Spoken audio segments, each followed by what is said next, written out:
ہاں غلام تھے بیچارے یا نوجوان تھے. نوجوانوں پر بزرگوں کو خود ہی حق حاصل ہوتا ہے، جو چاہے کرے. اور غلام تو ملکیت ہوتا ہے، زندہ ذبح کر دے تبھی کوئی پوچھنے والا نہیں. تو جو بیت رہی تھی بلال پر، ابو فقیہ پر، زنیرہ پر، جو ان پر بیت رہی تھی، جو خباب پر بیت رہی تھی، جس طرح ہلاک کیا گیا ہے حضرت سمیہ کو، حضرت یاسر کو، یہ ساری تکلیفیں انہیں بھی تھی. لیکن کیا اس کا یہ بالواسطہ ایذا محمد کے لیے نہیں تھا صلی اللہ علیہ وسلم. آپ کے ساتھی، آپ کے جانثار. لیکن آپ ان سے بھی کیا کہیں، فصبروا فصبروا فصبروا. جب ابو جہل بدترین ٹارچر کر رہا تھا حضرت سمیہ اور حضرت یاسر کو رضی اللہ تعالی عنہما، آپ کے علم میں ہے کیسی کیسی ٹارچر کی ہے. جوان بیٹے کو باندھ دیا ایک ستون کے ساتھ، اس کی نگاہوں کے سامنے برہنہ کیا ہے ماں کو.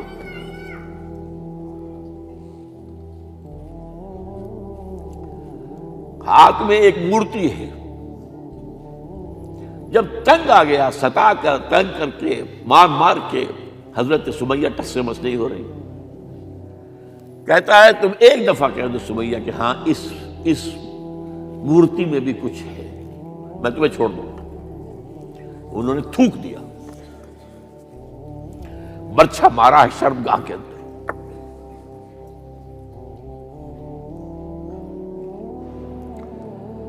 کتنی تکلیف پہنچی ہوگی حضور کو. لیکن آپ گزر رہے. اصبروا یا آل یاسر فإن موعدکم الجنہ. اے یاسر کے گھر والوں صبر کرو، تمہارے استقبال کی تیاریاں ہو رہی ہیں جنت. یہ سیرت کوئی بناتا سناتا ہے، یہ سیرت. یاسر کے ساتھ کیا کیا ہے؟ 4 اونٹ نر سانڈ، اور ان کے ساتھ رسے باندھ کر ایک رسے سے ان کا ایک بازو باندھا، ایک سے دوسرا بازو، ایک سے ایک ٹانگ، دوسرے سے دوسری ٹانگ. انہیں دوڑایا ہے کہ پرکھتے اڑ جیسے قسم کے. یہ دین ایسے ہی قائم نہیں ہوا. عدل و انصاف کا نظام ٹھنڈے ٹھنڈے قائم نہیں ہوتا، گھر میں آرام سے بیٹھے ہوئے قائم نہیں ہوتا. اور سنیے، 3 برس شیب بنی ہاشم کے اندر قید ہے. 3 برس. اور یہاں کی قید پر قیاس نہ کریں. یہاں تو جیل میں کھانے کو ملتا ہے، راشن ملتا ہے، جیسا بھی ملتا تو ہے نا. اور لیڈروں کے لیے تو class A class B class ہے. اب تو ان کا تو لیڈر تو لوگ جب آتے ہیں جیل کاٹ کر معلوم ہوتا ہے کہ شاید کسی صحت افزا مقام سے تشریف لا رہے ہیں. وہاں کیا تھا؟ Total boycott. ایک گھاٹی، ادھر پہاڑ ادھر پہاڑ، دونوں طرف جو ہے پہرے. کوئی کھانے پینے کی چیز اندر نہیں جائے گی. اور پورا خاندان بنی ہاشم، وہ بھی کہ جو ایمان نہیں لائے، وہ قبائلی زندگی تھی نا. بنو ہاشم چونکہ حضور کو پشت پناہی چھوڑنے کو تیار نہیں ہوئے، ابو طالب نے آخری وقت تک بھی ساتھ نہیں چھوڑا. ہاں آخری وقت کے قریب ایک بات ہو گئی تھی. ایک مرتبہ تو ہوا کہ وفد آیا ہے قریش کا کہ اپنے بھتیجے کو روک لو، وہ ہمارے معبودوں کی توہین کرتا ہے. ابو طالب نے بلایا اور آپ سے کہا کہ یہ کچھ اپنے رویے کو بدلے. آپ نے فرمایا چچا جان، اب تو چاہے یہ میرے ایک ہاتھ پر سورج اور دوسرے پر چاند رکھ دے، میں اپنے اس مشن کو چھوڑ نہیں سکتا. یہ ہے استقامت. اور ابو طالب کے عین انتقال کے وقت جو معاملہ ہوا، جب وفد آیا ہے کہ ٹھیک ہے اب ہمارا جو ہے صبر کا پیمانہ لبریز ہو گیا ہے، اب ٹھیک ہے آ جاؤ میدان میں، تم بھی ساتھ چھوڑنے کو تیار نہیں ہو. ابو طالب نے بلایا اس کو، بھتیجے مجھ پر اتنا بوجھ نہ ڈالو جو میں برداشت نہ کر سکوں.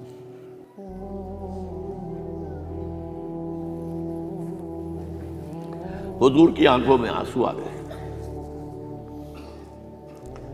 چچا جان اب تو یا یہ بات بری ہوگی یا میں اپنے آپ کو ختم کر دوں، اسی میں ختم ہو جائے.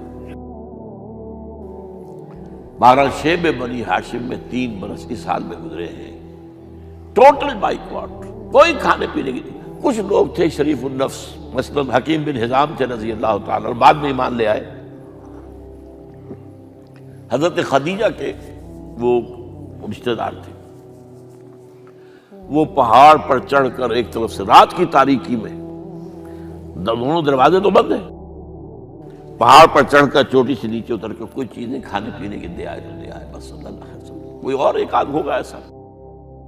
یہاں تک نوبت آئی ہے کہ بنی ہاشم کے یہ پھول جیسے بچے معصوم بھوک سے بلبلا رہے ہیں، اور اس کے سوا کچھ نہیں ہے کہ سوکھے چمڑے ابال کر اس کا پانی ان کے حلق میں ٹپکا دیا جائے۔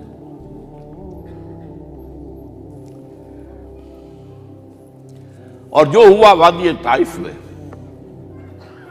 جب مکے والوں نے فیصلہ کر لیا کہ آپ قتل کر دو، ابو طالب بھی فوت ہو چکے ہیں، اب کوئی اندیشہ نہیں، کوئی خانہ جنگی شروع نہیں ہوگی، کوئی انٹرا ٹرائبل وار نہیں ہوگی، تو آپ طائف گئے ہیں۔ شاید وہاں کے 3 سردار تھے بڑے، اور یہ طائف اصل میں قریشی کا سمجھیے کہ یہ ان کا گرمیوں کا یہ صحت افزا مقام تھا۔ یہ تمام جو سردار تھے مکے کے، ان کی جائیدادیں وہاں تھی، باغات تھے، اور وہاں کے بھی 3 سردار تھے، تو شاید ان میں سے کسی کو اللہ توفیق دے دے۔ وہاں گئے ہیں اور صرف ایک ساتھ ہیں، حضرت زید بن حارثہ، حضرت ابو بکر بھی ساتھ نہیں، سائے کی طرح ساتھ رہنے والا بھی ساتھ نہیں تھا۔ وہاں جا کر جو آپ نے تینوں سے بات کی ہے، تینوں نے وہ باتیں کہی ہیں جو کلیجے کو چیر جائیں۔ تمہارے سوا کوئی اللہ کو نہیں ملا تھا رسول بنانے، جاؤ چلے جاؤ۔ ایک کہتا ہے فوراً چلے جاؤ یہاں سے، اس لیے کہ ہو سکتا ہے کہ تم سچے ہو تو کہیں میں تمہاری توہین نہ کر دوں، اور یہ بھی ہو سکتا ہے تم جھوٹے ہو تو جھوٹے کو میں منہ نہیں لگانا چاہتا۔ 3 دن کی یہ سختی، اور اس میں کیا ہو رہا ہے، اسٹریٹ ارچنز جو کہلاتے ہیں ہمارے یہاں، ٹھوکرے گلیوں کے، انہیں اشارہ کر دیا ذرا ان کی خبر لو، اب وہ پتھراؤ کر رہے ہیں۔ جیسے ہمارے ہاں کوئی آ جاتا ہے، کوئی نیم پاگل یا کوئی اور کسی طرح کا مست قسم کا آدمی، اور اس کے اوپر چھوکرے چاروں طرف ہوں اور ستا رہے ہوں، یہ نقشہ تھا، اور طائف کی گلیاں تھیں، اور محبوب رب العالمین تھے۔ ادھر سے پتھر آ رہے ہیں تو زید بن حارثہ رکاوٹ بن گئے، لیکن پیچھے سے آ رہے ہیں، وہ کیسے روکیں گے؟ پیچھے جاتے ہیں تو ادھر سے آ رہے ہیں۔ جسم لہو لہان ہے، خون رس رس کر زخموں سے جوتیوں میں آ کے جم گیا ہے۔ پھر وہاں سے آپ نکل کر گئے ہیں، ایک باغ میں تھوڑی سی پناہ لی ہے تھوڑی دیر کے لیے، جوتے بڑی مشکل سے اترے ہیں، خون جمع ہوا، اور وہ جو پھر دعا نکلی ہے آپ کی، وہ کلیجے کو چیر جانے والی ہے۔ اللہم الیک اشکو ضعف قوتی وقلت حیلتی وحوانی علی الناس، اے اللہ تیری جناب میں فریاد لے کر آیا ہوں، اپنی قوت کی کمی کا، اپنے وسائل کی کمی کا، اور لوگوں میں جو رسوائی ہو رہی ہے۔ الی من تکلنی الی بعید یتجہمنی او الی عدو ملکت امری، مجھے کس کے حوالہ کر دیا ہے؟ مجھے دشمن کے حوالے کر دیا جو چاہے میرے ساتھ کر گزرے۔ فریاد ہے کہ نہیں؟ بڑی زوردار فریاد ہے، بڑی زوردار، لیکن پھر مقام عبدیت کا ظہور ہوتا ہے۔ ان لم یکن علی غضبک فلا ابالی، اے اللہ اگر تو ناراض نہیں ہے، مجھے اندیشہ یہ ہو گیا کہ کہیں تو ناراض تو نہیں ہو گیا ہے، کہیں تو نے میرا ساتھ تو نہیں چھوڑ دیا ہے۔ اگر تو ناراض نہیں تو مجھے کوئی پرواہ نہیں، جو ہو سو سر تسلیم خم ہے جو مزاج یار میں آئے۔ واپس آئے ہیں تو مکے میں داخل نہیں ہو سکتے تھے، وہاں تو قتل کا فیصلہ ہو چکا۔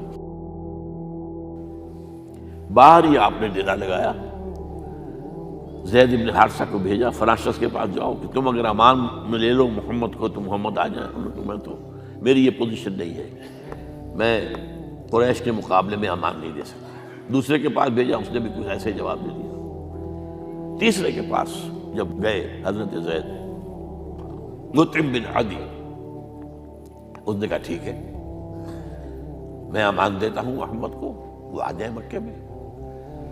حضور سے آگے کہا، حضور نے فرمایا نہیں جا کر کہو، آ کر لے کر جا۔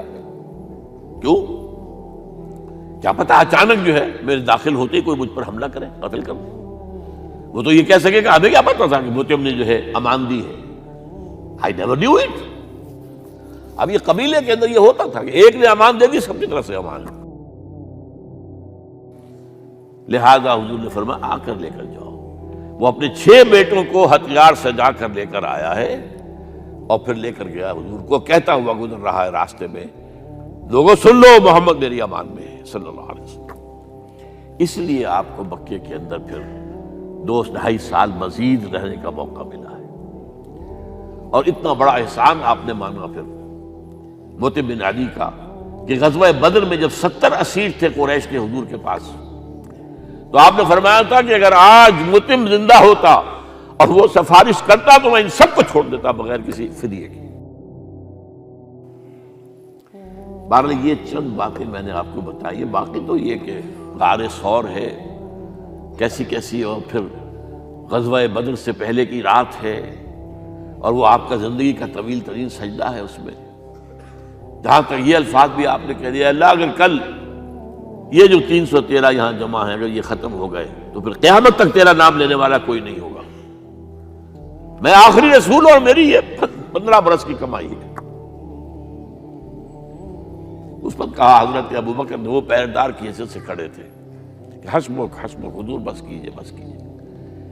بہرحال بدر ہے، احد ہے، زخمی ہوئے ہیں، دندان مبارک شہید ہوئے ہیں، خون اتنا بہا ہے کہ بے ہوش ہو گئے ہیں، اور خبر اڑ گئی ہے کہ آپ شہید ہو گئے۔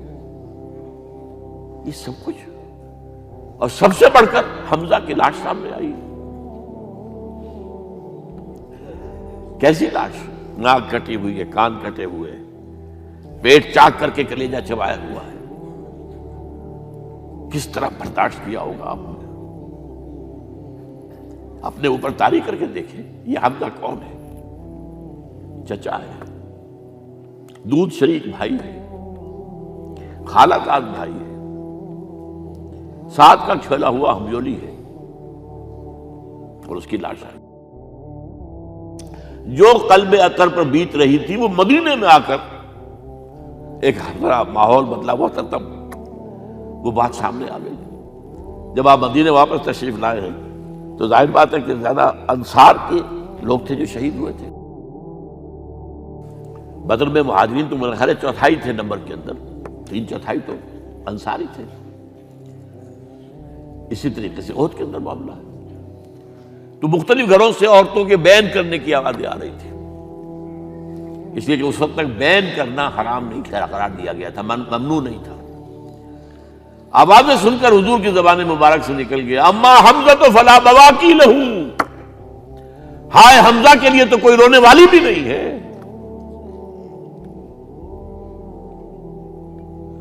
اس پر پھر صحابہ نے، انصار نے اپنے ہاں کی خواتین کو حضرت صفیہ کے ہاں بھیجا، وہ سگی بہن تھی، وہاں انہوں نے جا کے یہ بھی تعزیت کی بہن کی۔ غزوہ احزاب کا آپ نے سن لیا،